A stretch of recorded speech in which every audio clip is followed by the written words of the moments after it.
All right, ladies and gentlemen, welcome back to another episode of Natty News Daily. Now, I know these have been a little sporadic over the last couple months. We have been pulled in various different ways, but I'm very happy to be welcoming. I don't know, have you been on the podcast before, Eddie? I believe it's Yeah, been I quite some did. time, Yeah, right? it's probably been like 4 years. Yeah. Yeah. And we were just kind of talking, there's probably with our following growing and you being somewhat scarce on Instagram, especially in your off season, there's probably a large amount of our following that don't know who you are. So welcome, Eddie Saldaña. Your name on there says your wife's name. We know that's not. Yeah, I'm on her computer. I was like, yeah, ignore that. Get it? But yeah, I want to quickly turn it over to you. Just give a brief rundown to the followers if they don't know who you are, where you're based out of, a little bit of competition history, and then we'll just take it from there, kind of catch people up to what I just saw in person in Washington State. Okay, so yeah, as you guys already know, my name is Eddie. I am from Washington. That's why I just did the Washington State Natural. I've been bodybuilding, just training and doing this for just over 14 years. It's something that I fell in love with. I want to say this is maybe my fourth competitive season now. I don't compete very often. I like to take extended off seasons, but done a few shows. I'm in prep now. My goal this season is to compete at WNBF Worlds. That's where I plan to end my season here in a couple of months. hmm Yep. And you said, just off air, you were saying Washington State was a little bit of a warm up for you. It's close to home, good show. And if people haven't looked at the photos, I think we posted a few of the photos. We posted your winning photo. It didn't look like a warm up physique. I'll just say that, right? So talk Yeah. me through like where do you think you are like in potential for this season, like percentage wise? I mean, yeah, I got pretty lean for that show. I want to say, as far as pushing it a little bit further for conditioning, I could probably lose another like 3 pounds of stage weight, maybe a little bit more. If I had to like put a percentage on it, I would say the Washington State Natural was like somewhere like in the 85, 90%. I would say 90% is like, fair. I Mhm. think I know, I understand I could push the conditioning further, especially for a show like Worlds. Mhm. Uh, I believe that conditioning does matter more. There should be a little bit more conditioning for a show of that caliber. Mhm. And that's kind of the goal. That's kind of the goal, to bring in just a sharper look to be competitive with those guys. Those guys, the top like 5, 6 guys, they all have striated glutes. And so I want to get there, getting there slowly. Well, yeah, and I mean, like you said, it's not like you're 70%, you're like way off or anything like that. Like your physique was very, very solid, very complete throughout. And maybe just like refining a few, key characteristics here and there, I would say over the next couple, well, 2 months now, something like that, right? Yes, yes. I believe it's like 8 weeks now, 8, 9 weeks, somewhere in there. hmm Yeah. So. So talk me through how this prep has been, any differences from the last one, right? Because if we're at 90%, we still have 2 months, there'd be a lot of competitors that'd be starting to like fade or really struggle, if they're pushing that hard to get this lean and still have this much time to go. Like, what's that strategy look like for you? And I'm assuming you're still coached by Cliff, right? Yeah, yes. Yeah, me and Cliff we've gotten over this. So um I kind of want to just maintain where I'm at here for a few weeks. Actually, my food has even gone up after the show. My food has gone up, my weight has been pretty stable. I did gain a couple of pounds after the show, just had some extra calories. Then we slowly pulled that food a little bit down, but I'm in a good spot right now. Energy is, pretty good before we start to really pull the food down and reintroduce cardio. I'm not doing any cardio right now. I was doing cardio once a week prior to that show, and just trying to not get too shredded too early to where the physique will start to fade. So my next show is the Muscle Mayhem, November 8th. And I want to be leaner for that show than I was for the Washington State. I want to be, maybe, I think, 2 pounds leaner would be a good spot Mhm. to not push the body too hard, not fade too much, and then from there gauge it, see how my energy's feeling, see how my fullness is changing, and then from there, obviously, decide what we're gonna do for Worlds, which is only 2 weeks after that. But I want to be really close. I want to be like 95% for the Muscle Mayhem, Mhm. because I only have 2 weeks to. make small changes from there to Worlds. Yeah. Yeah. And that gap, right? If we're looking at logistically, one of those 2 weeks is you peaking. And that's probably like a set in stone protocol or pretty darn close at this point with the number of times that you and Cliff have peaked together. So really you have like 1 week to make a dramatic difference because then you got to go back to your peaking protocol. So yeah, you pretty much have to be locked in for that California show, I would assume. Yeah, no, absolutely. The peaking that approach that we took this last show was a little bit different than what we've done in the past. In the past, we've done a where we did like a full deplete, which was like Monday, Tuesday, Wednesday, Thursday deplete, and then a rapid backload on Friday. This time around, we kind of did just like a 2 day deplete. It was like Sunday, Monday. And then we started doing like a linear load Tuesday, Wednesday, Thursday, Friday. It worked out pretty good. I actually kind of liked it better. I feel like it wasn't it kind of gives you more room to play with carbs and decide how full you want to get as well when you do the rapid load, you just have that Friday. And Cliff, he's really good at what he does. He'll do like check-ins throughout the day. He'll say, okay, add this many carbs to this meal. He'll be doing that literally just to like hours before the show, adding carbs. And we had a little bit of that with this last peak, but I liked it. I liked the approach, and it wasn't as, I guess, draining on the body because man, those depletes, those full week depletes they're tough, they're rough, Mhm. and especially having to do two more peaks later this season. I just didn't want to put the body through that this early on, and so that was kind of the game plan for that show. And obviously take all the data from that and apply it to the following shows and decide how we're gonna approach those peaks. Yeah. Yeah. For those that haven't done like a hard depletion, I mean, that is truly, it's anything's tough when you're this far into prep. But I mean, I did a 4 day with my last prep. And the risk with that, and obviously Cliff knows what he's doing. You guys have done this before. But when you go so extreme depletion, you have to go super extreme repletion. And you can very easily just come in flat because you don't push enough. Right. And I think Yeah. that's what we found. So that's where you see or you hear these stories of, and you can probably say your numbers right off the top of your head, like 1,000 carb days, 1,000 grams of carbs on that Friday just to make sure you Yeah. fill everything up. And that's a job. Yeah, no, absolutely. I agree. I'm glad that I have somebody like Cliff to kind of, worry about that. If I was doing it on my own, man, I would probably either under or overshoot it, but just to kind of get like that right balance of carbs, it's definitely a skill. It's definitely a skill, and it does come with experience and being able to just look at the physique and be like, okay, you're still a little bit flat. You could probably add 4 or 5 rice cakes to your next meal, like or eat 5 rice cakes right now, and that's kind of how Cliff works. And he'll call me. I'll send him pictures. He'll call me. He'll tell me, hey, do this or do that, or don't do anything. Keep everything the same. So it's good to have somebody like him in my corner to guide me through those days. Yeah. Yeah. But taking that slower approach like you guys did, you have a little bit more room to kind of change things day to day, which is certainly nice.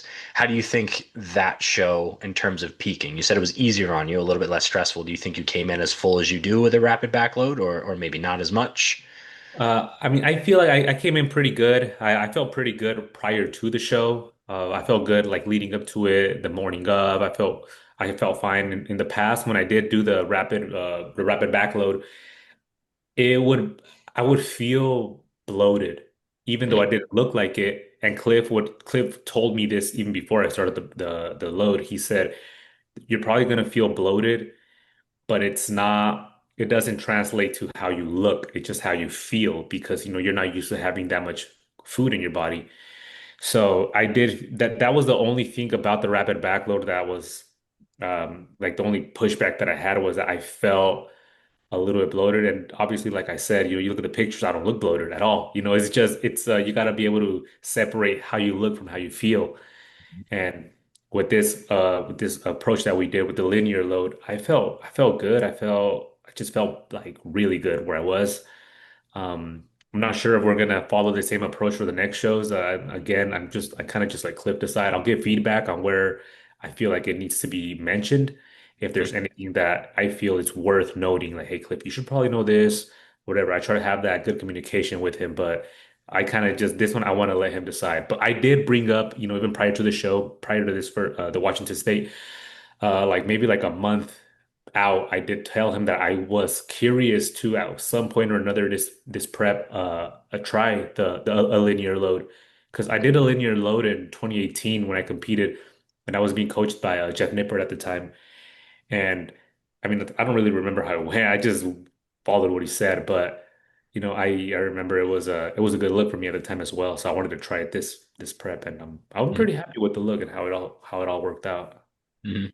Yeah, I mean, if you get lean enough, I think a lot of these peaking protocols are somewhat preference, right? Like certain coaches know what they know, and obviously Cliff is like a whiz with it, but I'm thinking like more in generalities. Like once you've figured out something that works and you can just modify it, the numbers based on the client, I think some of it's just like this is the way I like to do it because it doesn't stress me or my athletes out, really. Absolutely. Yeah. No, and it's gonna be different from it's gonna vary like with Cliff, he does it different with every client. My brother was competing at the show as well, and his peak was a little bit different than mine. Like his depletion was longer than Mm. mine. It was like an extra 2 days, but he had 2 days to load. As where I had 2 days of depletion and like 4 days to load, I want to say, yeah. So, it's just kind of depends on the person. It does vary. Yeah. Well, let's talk about that, right? You brought up your brother. So I was there. Not only was your brother competing, but your wife as well, right? So talk about like how that felt more on like the familial side of things, like seeing them succeed and do well and be there with you and prepping with you as well. No, it's a unique experience to get to experience that, to go through that with my family. It's cool, it's like not something that I don't take it for granted. I try to just enjoy it, soak it in, really be present in those moments because I don't know when I'm gonna get that again, And this is not the first time that we've all kind of prepped together, but it's the first time that we all did the same show, which is cool. It's always nice to do that. It's like I said, it's definitely unique. Experiencing it with my wife, me and my brother. My brother and I, we would like text pretty much every day, kind of leading up to the show, encouraging each other because I'm low on energy, he's low on energy. We're just trying to push, and we're actually both still in prep. We both still have shows coming up, so we still encourage each other. We still reach out to each other, and my brother and I, we started lifting together at the same time. It was kind of like something that we both agreed on one day. It was like the summer of 2011. We agreed, hey, let's just start hitting the weight to see what happens. That was 14 whatever years ago, and and now look at us, so it's definitely special to me to be able to experience that with them. Mhm. Now, is he doing the Muscle Mayhem show with you as well? No, he's gonna be competing that same day, but he's gonna be doing an NPC show that's here in the Northwest. So we're both gonna be competing, but we're gonna be in obviously he's gonna be in I think it's here in Washington, that show. It's either in Washington or Idaho, I'm not sure. It's here in the Northwest, and I'm Okay. gonna be in California. So we're both gonna be, doing our thing, kind of Hmm. our own respective places, which is cool. Just not head to head just yet, huh? I'm sure that thought has crossed your mind a little bit. I mean, not really. I never really felt in competition with my brother. Um, it's more so we just encourage each other, Mhm. and we've never even uh, competed, to be honest, together. But we've had training sessions together, and we kind of bounce off ideas off each other. We learn from each other. We give each other good feedback. Tell them, I try to tell them, hey, try doing this, and vice versa. So Mhm. we're we get along pretty well. That's good. That's always good to have that Yeah. support for sure. And somebody that you can like truly talk to that knows it, right? Like Yeah, we all absolutely. like I chat with Dan and Leroy all the time about these things, but like your own flesh and blood doing it with you, I mean, that's a different connection for sure. Yeah, absolutely. Mhm. So not necessarily eyeing up competing with your brother. Let's look forward to the shows you are doing. Have you looked now? I think I know this answer, knowing you and your personality a little bit, but the Muscle Mayhem has some good athletes competing. Worlds, obviously, good athletes competing. How confident do you feel going into those shows, knowing like who's going to be showing up at them? I so I'm not gonna lie and say that I don't look at who's gonna be competing. I know a couple of the names that are gonna be at the Muscle Mayhem, but I also try not to get too wrapped up in it Mhm. because I know that everybody's working hard. I know I'm working hard, and everybody's gonna bring their best. That's really what it comes down to. Whoever shows up that day and the judges decide deserves the win is gonna get it. Uh, I obviously, of course, I want to win. I put in the work every day for it, but it's not for me to decide who's going to win. It's not in my control who's going to win. I try to focus more on the variables that I have control over. like my diet, my sleep, my training, all those things. Am I following the plan that Cliff is giving me? Am I doing everything as to the best of my ability, and pushing myself really hard in the gym? So that's what I try to focus on. I try not to get too wrapped up in like who's gonna show up, who's gonna show up, because then I feel like that could be a recipe for kind of like, it could work against you. It could Mhm. work against you. Then you find yourself comparing yourself. And so I try to really not get wrapped up in that, especially for worlds. I see like some of these guys that are doing worlds, and it's, the natural side of bodybuilding is just growing and growing and growing. You got guys from all these other countries coming in now, and it's gonna be an extremely competitive show. Not that it never is. So I see some of those guys that I'm going to be competing against in my respective weight class, and I really try to not compare myself. But don't get me wrong, I do follow these guys. I do look at them. I do see that it's not going to be, a walk in the park. It's not going to be easy. So Mhm. putting that aside, I'm like, just focus on what you can control, Eddie. Focus on putting in the work, and just let the rest play out. Yeah. Eddie, from the outside in, it looks like, I mean, you appear very diligent in your efforts. What does your schedule and routine look like, just in general, with work, sleep, training, all of these things? I know it's a broad question, but Yeah, no. I try to minimize like the outside variables in my life in prep just to try to keep things as stress-free as possible. So you guys probably don't know, but my wife does run a meal prep business, and I try to help her out with that. But I also have a full-time job. So I try to balance everything with prep and like the prep itself. So this prep, I would say, has been a low stress prep. And that's in terms of like the prep, just the prep, not nothing outside of the prep, not my job, not none of those things. It's been a pretty stress-free prep, but then there's other things that I have going on outside of bodybuilding, outside of competing that they could weigh on me pretty heavy at times. So, I have a great partner in my wife. She's very understanding, very supportive. She tries to make it as stress-free for me as possible, which I'm grateful for that, having her help me with that. But I do try to be very structured in the way I eat my food, the way I have my food set up, the way the times I go to the gym to train, the time I go to sleep. I try to be very structured to keep it very routine because I feel like I operate a lot better yeah. when things are structured. And it's not gonna be perfect every day, but even on those days, man, I just try to get back to schedule the next day. So that's kind of how I've been trying to do this entire prep. And I started this prep in God, it was like January when Cliff and I decided, okay, it's go time. Mhm. So it's been a very long year, so but it's been good, man. It's been going good. I'm happy with the way things have progressed. Mhm. What do you do for work, and what does that look like for you?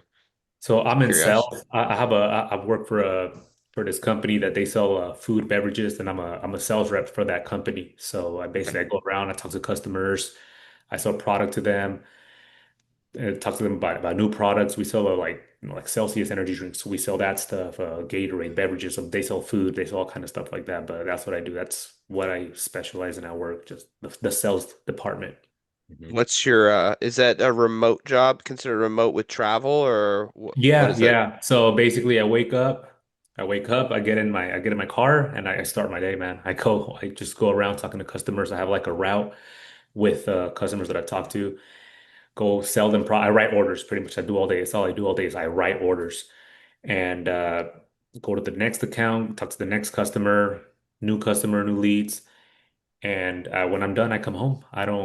There's no physical like location office or anything like that I go into. Everything like clocking in and out, it's all done through my phone. So it's very, very low stress as well. It makes this contest prep so much easier for me to do. There's really no physical like labor involved in it, when you're just driving Yeah. around talking to customers. I can imagine though that the nutrition might get a little bit tricky since you are in your car so much and moving around from place to place, and it's not like you have like a work kitchen and a microwave and all those things. So, Actually, not at all because a lot of the customers that I deal with are like they're gas station owners or they own a store. So there's always a microwave, man. Always, no matter what. I, Yeah. I love So it. it's actually very, very like makes it so much easier.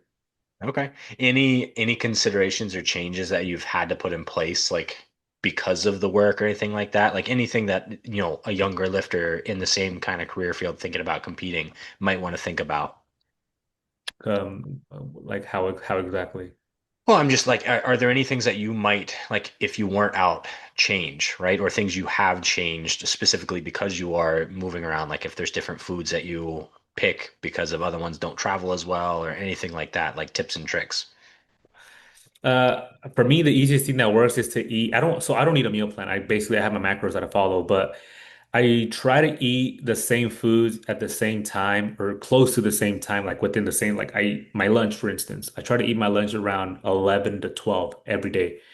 And it might change. I might change the protein source, which I haven't. I just been eating chicken. Like I literally been eating chicken every single day. I think this entire year. Like I'm not even lying. Uh, I switched from rice to potatoes just because potatoes have a little bit less carbs, Mhm. and I eat a lot of vegetables. But I try to be very simple. I try to keep it as simple as possible. I wake up, I have my overnight oats every morning. I make them like I'll make them for the whole week. So when I wake up, I just get them from the fridge and I sit down, I eat, I make my coffee, and then I hit the road. And that's kind of like the routine that I'm on. So like I said, for me, it all goes back to having a structured routine that I follow. It makes it very easy for me to stay on track. And I know that with like my body almost has this internal clock where it's like 11 and I'm just like dying to eat my lunch.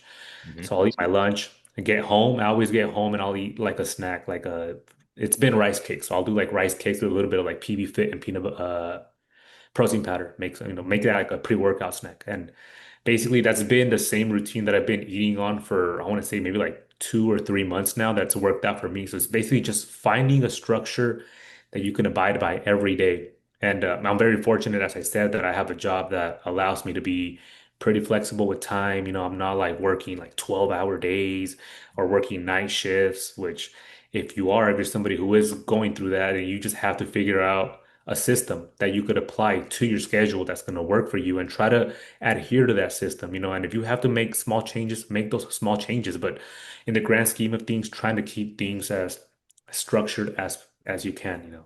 Mhm. And I'm assuming, just knowing you and like the level that you compete at, a lot of those things are exactly the same whether you're in prep or not, right? Yeah, 100%. In the off season, I know obviously the food is a lot higher, so I get to eat a variety of foods, bigger portions, but for the most part, it is the same exact routine. Wake up, eat the same breakfast, but bigger. Mhm. Lunchtime, same lunch, but more obviously instead of potatoes in the off season, I do rice because rice just a bunch of more carbs.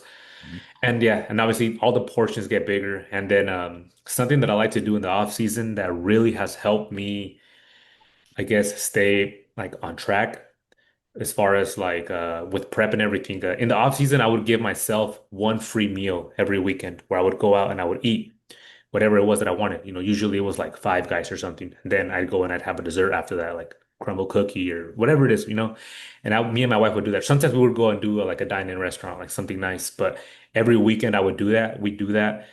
And it was kind of like a tradition that we do that. So now that prep has started, well, when it did start, I removed that obviously. And I had a repeat now. So I replaced it with a repeat. And now I look forward to the repeat. But having had that in place in the off season made it to for me where I don't necessarily get these cravings like like somebody else might because I had a such a structured off season with like higher calories and I gave myself every meal that when I did start prep, I just didn't desire it. I had it so frequently for so many years. Like I said, my off season was like 3 years that now that I'm in prep, it's like, all right, we're locked in. We're cutting all that out. And then once this prep is over, I'm gonna go right back to that. I'll go back to those untracked meals. And it wasn't overboard, obviously, it wasn't nothing crazy. I would still try to meet my proteins on those days. Like the breakfast would be the same, the lunch would be the same. But the dinner, like or a post-workout meal, whatever have you, it would always be something like I said, like a burger or just going out to eat. Yeah.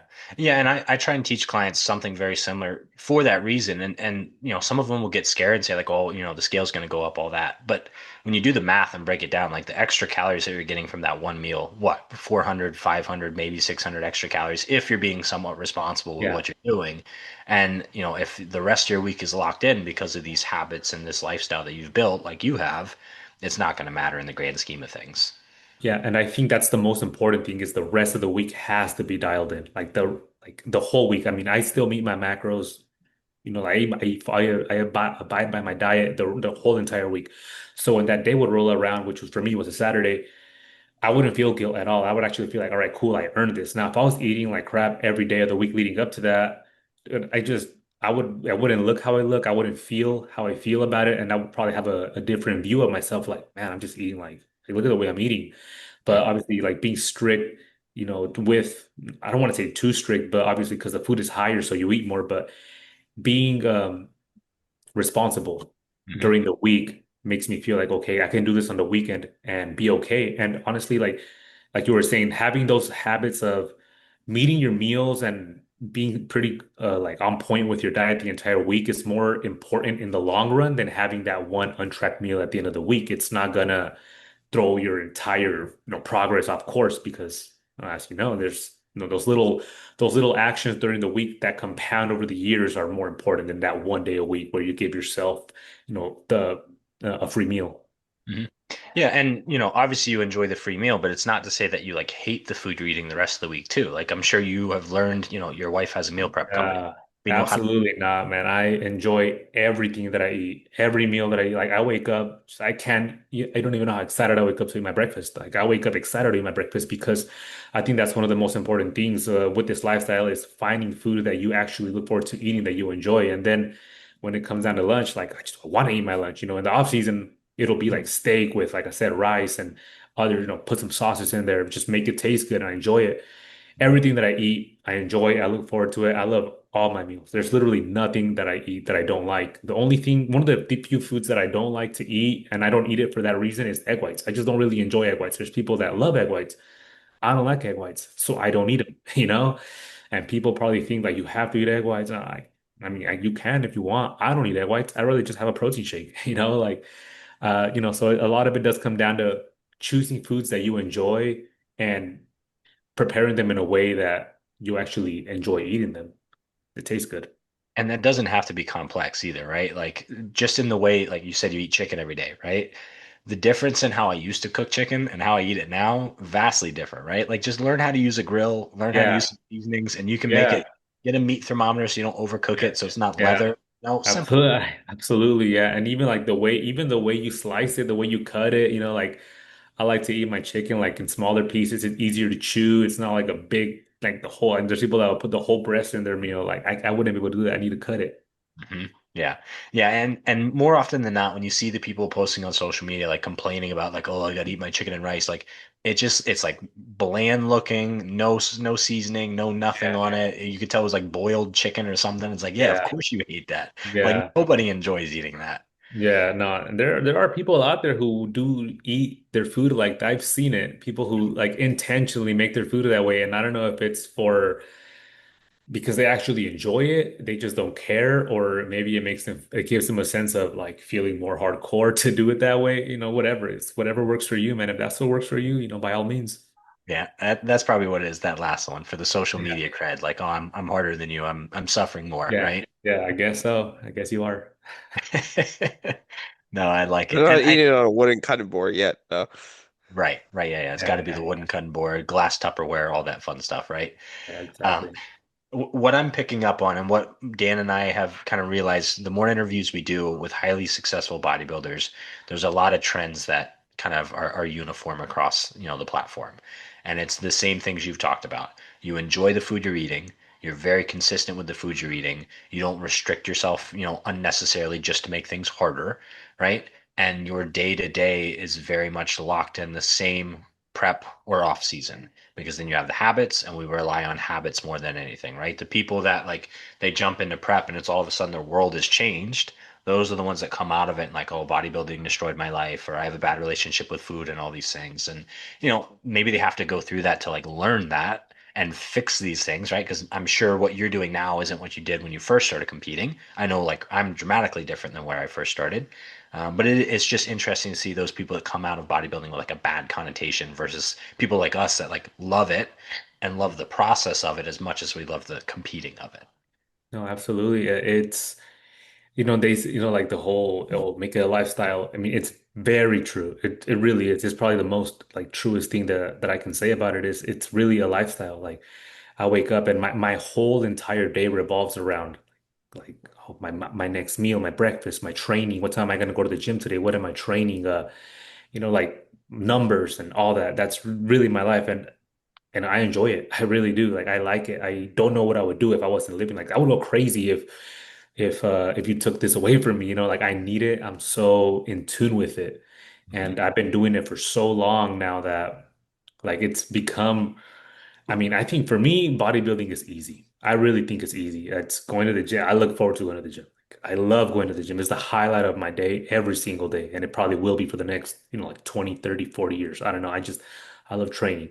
I love eating my food. I love being on just like on this structure that I'm on and in the off season as well. In the off season, there's always a goal. So right now, when you're in prep, you're locked in like, oh, you're locked in on the stage. In the off season, I'm locked in on growing. I'm locked in on getting stronger and improving, bringing up weak points. And even if that's an entire year of, bulking, whatever it is, because that's all the off season is for me. It's bulking and cutting, and it'll be like two bulking and cutting cycles, maybe even a third cutting cycle and before or like a mini cut before prep starts. But that's all it is for me, and that's how I've lived my life for as long as I've been training. From the moment I started taking it more serious, I was probably like 18 or 19 when I hired my first coach, and that's when I got locked in on like a structure with training and dieting, and ever since then, like I've never looked back. I've always had a plan in place ever since then. And I would imagine, right? So, say hypothetical world, bodybuilding, the sport is taken away, right? No longer able to step on stage ever again. You'd probably still continue doing the exact same things, right? Because you say you enjoy it. Like this is who you are and what you do. It's not necessarily I need to go win a medal and a trophy and a title. It's these are the things that make my life what it is, right? Yeah, no, absolutely. I mean, 100%. I don't need to compete. I like think of like the movie I Am Legend, where he's like the only like person left in this, like this world. He's still working out that scene of him still working out. Like that would be me. I would still be I would still be lifting. I'd still try to find a gym, because I like how it makes me feel. I like how training makes me feel, and it's very rewarding, the fact that you do it and in return you get this physique.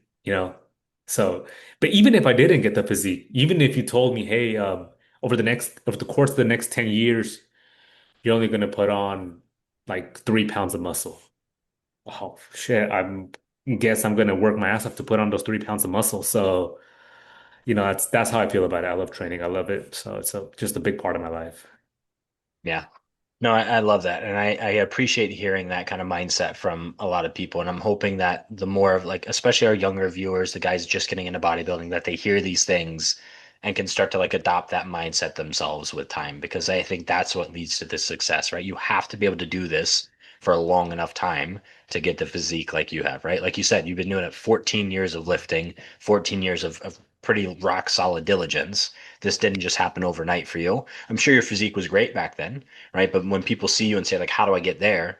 It's not 1 year, it's not 2 years, it's not I've been dieting for 6 months. It's, lock in, strap in, and do this Yeah. for a decade, and you'll have a pretty crazy physique. No, yeah, that's exactly what it is. And for me, like I said, it's just really enjoying the lifestyle. I was never focused on like, man, I've been training for 2 years and I don't have the physique I want yet. I didn't even think of that. I didn't even think of like, oh, how am I gonna, how am I trying to look? No, I just enjoyed the process, and the results started to come. And when I saw the results coming, I was like, this it's working. Cool. I just got to keep on doing what I'm doing, being, having a plan in place. So, I have had people come up to me in the gym and say things like, "Hey, how long will it take me to look like you?" And I'm like, "Don't think about how long it's going to take to look like me. Just put in the work and focus on how you're going to look. If you were as disciplined as I am for as long as I have been, then really how I've always felt, like I've never thought about, oh, maybe I should get on gear. No, nah, man, just putting in the work, enjoying enjoying the lifestyle, and then everything that comes with is that's the greatest reward is all the what you get out of it. Hmm. Absolutely. Well, we are closing in on an hour. We want to be mindful of your time because I'm sure it's pretty tight. And you just talked about your routine and your schedule. It didn't even feel like an hour. Nah, I mean, I'm good, man. I'm All good. right. Well, as what we always try and do, and I've kind of hinted at it a couple different times, I always want to leave the listeners with like a lesson or like a, something to take away from the episode from the guest. So if you had to leave us with like one thought, what would it be? Like for that up and coming bodybuilder, like we said, that wants to look like you, be like you, live the life that you're living. Like what do you want to leave for the next generation? That's a very deep question. Well, I guess one thing that I've learned about myself is that you can always learn more. There's always more to learn. You're never going to stop learning. So always have an open mind to learn more things. You're never going to know it all. Your approach to how you do things in life, and it doesn't even just have to be bodybuilding, but just for the sake of the conversation, I guess I'll keep it on bodybuilding. Your approach to things is probably always going to be subject to changing. The more time you spend something, the more wisdom you're going to create, the more knowledge you're going to create, the more maturity you're going to create, and that's going to influence how you do things, how you view things. Your training might change, your like in terms of your mindset to how you approach it, because mine has changed dramatically over the years. And so that's huge. And do it because you love it, I've always done it because I love it, not because I want to get something out of it, because I want clout. You could take away Instagram, the stage, you could take all that stuff away. But at the end of the day, I'm doing it because I love it. And because of that, I have gotten so many people that reaching out to me, telling me how I inspired them in one way or another. And I never would have imagined that people are drawing inspiration from my journey, but they are. So that's another thing that I've learned is to always be mindful that people are watching what you're doing. And, it means a lot to me when people, they send me these messages or they come up to me in the gym and they tell me something like that. I'm like, damn, I'm just a regular guy doing what I love to do. And, it reaches a lot of people. So, something that I'm grateful for. Mhm. And before we shut it down, I believe last season you cut your season short of Worlds. You shut her down early, but this season you've obviously deliberately set it up so that you're gonna do Worlds. What's your mindset, goals, all that fun stuff going into your Worlds debut? Yeah. So in 2021, honestly, I just didn't feel like I was worthy of being on that stage, and people were encouraging me like, oh, it's only 3 weeks away, just do it. It didn't matter to me. I looked in the mirror and I was honest with myself and I was like, yeah, I can qualify it, I could do it, but I want to be competitive. I actually want to be up there holding my own. And in my mind, I didn't feel like I was there. This time around, I had that extended off season, and last year, before I started prep and I was picking out shows, I decided, you know what, I'm gonna do Worlds next year. That's gonna be like the grand finale for my season. Regardless of how I place, I'm not gonna talk myself out of it because maybe I lack confidence, whatever it is. I'm just gonna do it. I'm gonna set my mind to it and I'm gonna do it. And that was the biggest driving factor for me was that I set my mind to it from last year that I was gonna do Worlds. I don't care that my first show was like 11 weeks prior to Worlds. No, I'm gonna do my first show, but whatever show that is, but I'm gonna do Worlds. So that's been the goal this entire year to do Worlds and to actually be competitive on that stage. I don't want to just show up, sign up, do the show, get there, and then just be another competitor. I actually want to be in the top three or whatever it is. Maybe win my class. I don't know, whatever happens, happens. But I want to be. I want to feel like I earned it. I want to feel like I'm good enough to be up there, and that's very important to me to feel like to feel that way, despite, even if I don't win, like I said, I'm very honest with myself. I would say I'm a pretty self-aware person. I understand that there's guys out there that have better genetics, more gifted than me, but I don't want to let that, drive me away from wanting to do the show. I'm still gonna work my ass off to be there. So that's obviously the goal is to be up there and be fighting for a top spot in my class. So just bring my best. Go. Yeah, I think a lot of people can appreciate that. So, if people do want to follow your journey, where can they best find you and kind of follow along? Just Instagram. It's Eddie double underscore 1995. That's where I share most of my process. So if you follow me now, you'll get to see the remainder of the season. Because once off season starts, I'm probably just gonna disappear again. Honestly, we'll see. I'll see. I'll try to be more. I'll try to be more consistent with in the off season, man. I got a lot. I guess people really enjoy looking at that stuff. Yeah. Yeah, they like to follow the journey. Like you said, you inspire a lot of people. So, Eddie, we appreciate your time. We appreciate you coming back on the podcast for us. And obviously, we wish you the best of luck going forward, man. No, absolutely. Thank you guys for having me. It's always a great talk with you guys. You guys are just great. I appreciate what you guys are doing for natural bodybuilding, bringing more exposure to it and for having me on. So thank you. Absolutely. All right, guys. Well, if you like this episode, give it a like, share, subscribe, follow, all the fun stuff. Also, subscribe to our like personal what is it, Dan? Our subscription on Instagram, I think is what it's called. We Yeah. give away product every single month. You can hopefully get some behind the scenes stuff if we remember to post that stuff up, all the good stuff. And obviously follow along Eddie's journey as he closes out this year. We'll see him on the live stream for Worlds if we're not there ourselves. And we will see you guys in the next episode.